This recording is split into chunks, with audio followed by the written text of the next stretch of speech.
welcome to the Startup Grind.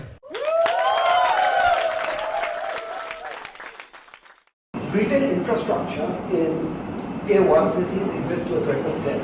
Brands have some presence. But in tier 2 and tier 3 cities, it's not existing. So if you want to bigger reach your market, we're the ones who will help you provide that reach. And so we basically give brands the ability to sell to people that they may have perhaps not been able to sell in the past. So I think we really provide that opportunity. That's a selling point. There are a lot of large brands with so a lot of initially people would say, oh, I have stores in 10 cities in Pakistan, why would I join you? The fact is that do they have stores in 10 cities? Yes. Do they have the biggest brand in the world in Pakistan, one of the biggest? Yes. But are they actually selling to anybody who's a potential customer? No. The answer is always no. So that's where we come in. So let's talk about the market. Let's talk about the internet penetration, the mobile penetration, the fashion industry as a whole. Can you share the numbers which are there? Yeah. So I'll talk about the internet and mobile and penetration. We'll talk about the industry. So 187 million people approximately in the country. About 120 to 130 million are basically mobile subscribers. So we only have 2G in the country, which is an irony because everybody, including Bangladesh, Sri Lanka, India, all these countries have basically 3G. We're the only ones who don't have 3G. So hopefully it's going to be the same.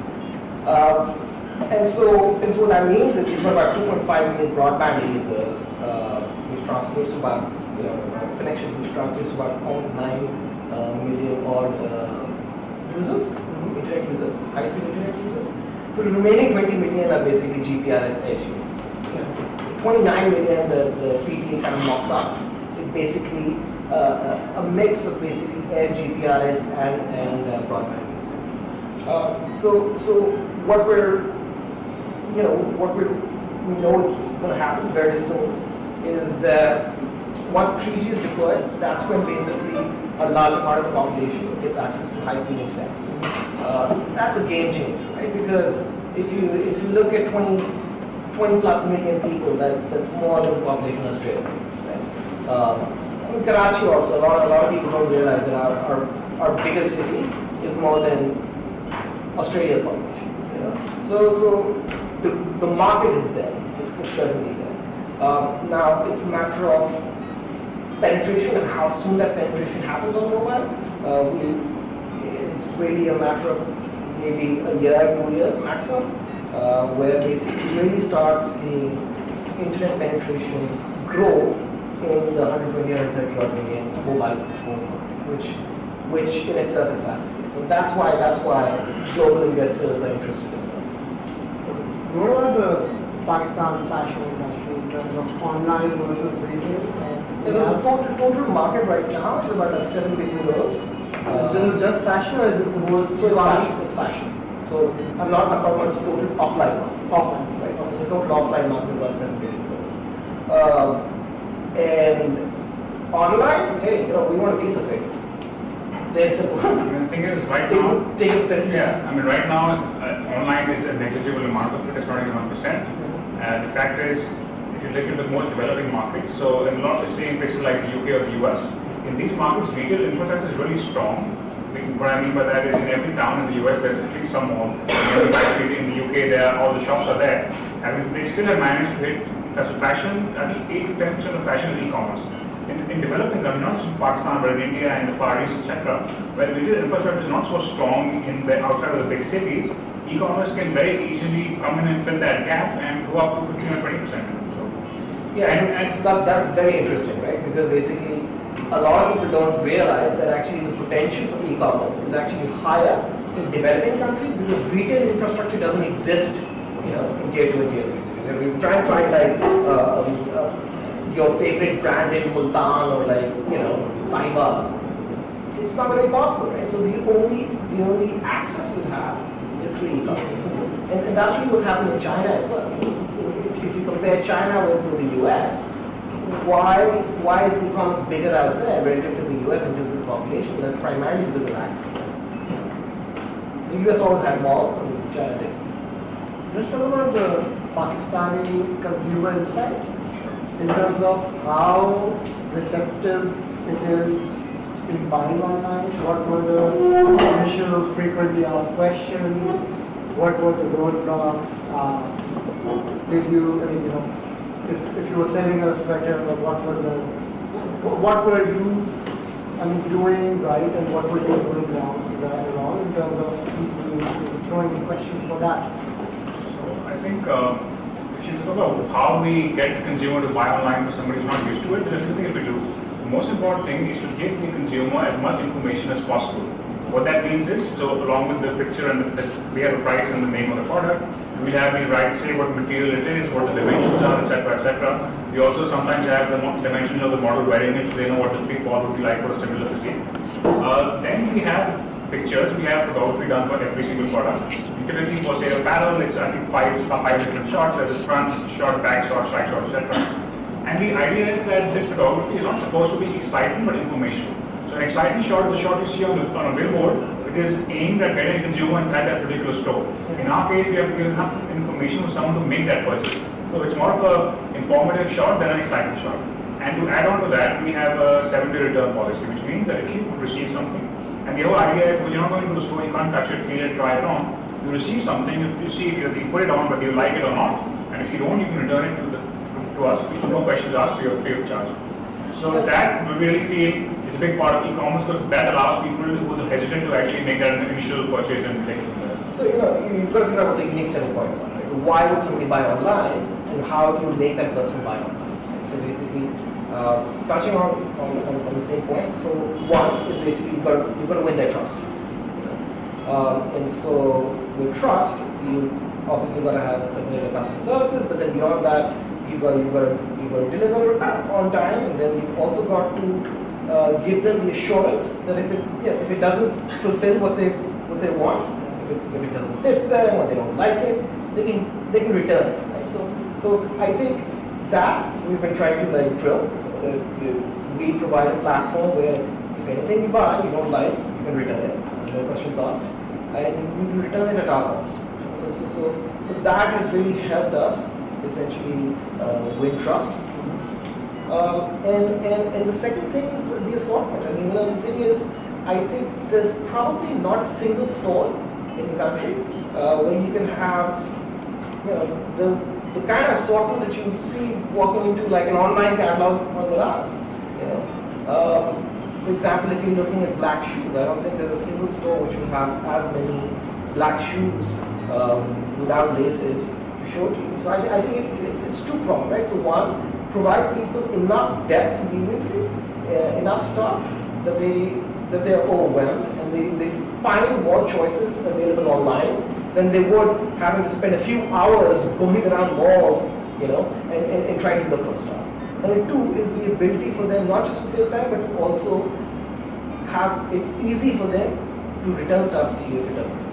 So, what are the other buying areas in terms of buying patterns or reluctance, which apart from just seeing the product, or reluctance on acceptability? I mean, have there been something which came out as a surprise? Well, to be honest, in terms of what people buy and how much they spend, etc., online is not very different from offline. There's certain differences for certain reasons, but it's typically very similar. Yeah. I think people buy any product on Daraz based on three things.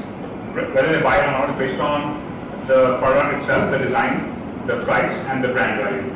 So a certain design, depending on how people like it, they're willing to pay a certain amount of money for it. If it's from an unknown brand, if the brand is very strong in itself, they're willing to pay much higher.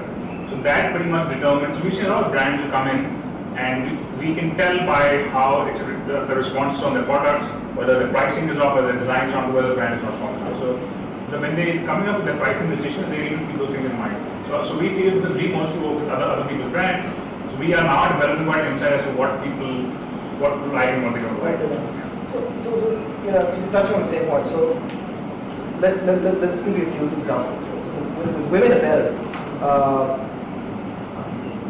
there are not too many designs that basically a seller would basically put out in the market. So one of the advantages that a brand has when selling online is that basically consumers, especially women, they want to buy it immediately, right? Because they want to make sure that somebody else is not wearing it. Right? So basically, so we drive conversion through that. Women in general are more interested. First-time customers are getting a little more cautious, especially in tier 2 markets, and they're going for some sort of a discount or affiliation because they're not sure what's going to happen. Right? So we sell a lot of ready-to-wear, but we have realized that once people have bought once from us, they'll keep coming back. That's the value add. What are the conversions like across different categories? So conversions, I mean, I don't know if I can give you all the numbers out, but like in general across the globe, basically, if you look at emerging e-commerce ventures, conversion is between 1 and 2% typically. And which is the highest category performing and which is the lowest? So men buy a lot of tops. So tops is t-shirts and stuff. Women, obviously, they can't buy skirts or jeans as much as they can buy kurtas. But there's also a reason for that also. So I'll tell you why. Let's say an average year, I'm not sure how many jeans you buy, but you probably buy 4 times the shirts you buy jeans, right? So when you buy online, it's kind of a risk for you. You're probably more willing to buy a shirt than a pair of jeans because you only buy 2 jeans in the whole year. You don't want one of them to be something really disastrous. So hence, we also feel people typically, men tend to buy more shirts and t-shirts, whereas women initially tend to buy more kurtas or shirts, which they can buy less of. I buy one pair of jeans and basically the top keeps changing all the time. So same as offline. Let's go towards the industry as a whole. There are some challenges which everyone knows about, and e-commerce has to a certain extent taken over them, but there are still other challenges which still remain. So one of them being cash on delivery, which is still very, what do you see the future?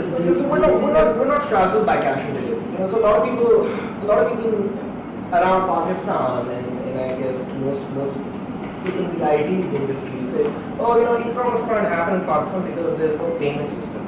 Who cares about a payment system? Look at China, look at India, look at all these other countries. Most of their basically payments are cash on delivery. So we realized that, and so we got into it really quick. In terms of tracking, all the tracking abilities are also available for you. Our couriers are very good. We've also got our own last mile as well. That does a fairly good job at fulfilling as well. So we're not frazzled by payments. I mean, we don't think it as a hurdle to growth. In fact, we feel that basically it probably allows people, more people to buy, one, because not a lot of people have credit cards in them, but two, it also allows people to perhaps buy more and more willingly than they would otherwise, because it also allows people a notion of trust. So just keep in mind that they may be placing an order, but they're not really paying anything until they receive it in their hands. Yeah. So that probably encourages people to buy a little more. And on the other side, I agree that India is doing the same thing, China is doing the same thing. But it's not a question mark of how many percentage of orders would either be cancelled or people who got show up or it would be the wrong address. So what is the percentage of orders which were not shipped or orders which were not which didn't go through? Yeah, I mean, so I can't give you the exact numbers here, right? But it's not significant. Yeah, and it's not something that we think is a big problem. And to be honest, we're not it's not very different from other markets or rocket ventures where they don't have cash on delivery, to be honest. Yeah. So it's not like our numbers of cancellations, etc., are worse than those markets. China is the biggest e-commerce market in the world. Okay, nearly half the orders are cash on delivery. Okay? So China does more business than the US does in e-commerce. What about dropshipping versus actual stocking? On the other side of the world, dropshipping is a well-known phenomenon where they will not stock the inventory, but they would have a very good system in place which would just dropship and know the inventory was in place on the other side. But is it something which is going to grow as we go on, or is it something which is are you reliant on in terms of, or you say no, we need to stock? So, Because stocking would mean you taking one part of the funding and actually hold it. I think before we get into that, I think we need to understand that the fashion industry, the way they work is very different from other industries. So let's say if you're talking about cell phones, for example, then once Samsung puts out the S3, there's probably a million S3s in Pakistan right now available for sale. Having said that, when a Zara or someone locally, a Cardio or Eagle, and they make a design, they probably make 200, 300, 400 pieces, send them out to a few stores, and they never make that many. So the way what happens is, if to be able to stay relevant, it's very important for us for very fashion-forward brands to actually hold some level of inventory. Because you know what, if we get an order for that, and they, at the back end, if they sort it out, then there's no way we can satisfy the customer. So it's very important for us in a lot of cases to actually hold that inventory. Having said that, we do both models. So instead of something we feel consignment works better, consignment is where we hold stock. For other models, we feel the other dropshipping, you call it, that can also work. So for established brands, for established brands, they see the conventional way is to essentially give us inventory, we keep it at our warehouse, and then we ship it. Right? And so they treat us somewhat like a franchise. However, for independent designers who sell perhaps slightly more expensive pieces, probably in about a month or so, we will have an interface for them to allow them to essentially manage their inventory through web-based portal. So we will scale marketplace. That's what this is called. Dropshipping is basically called marketplace.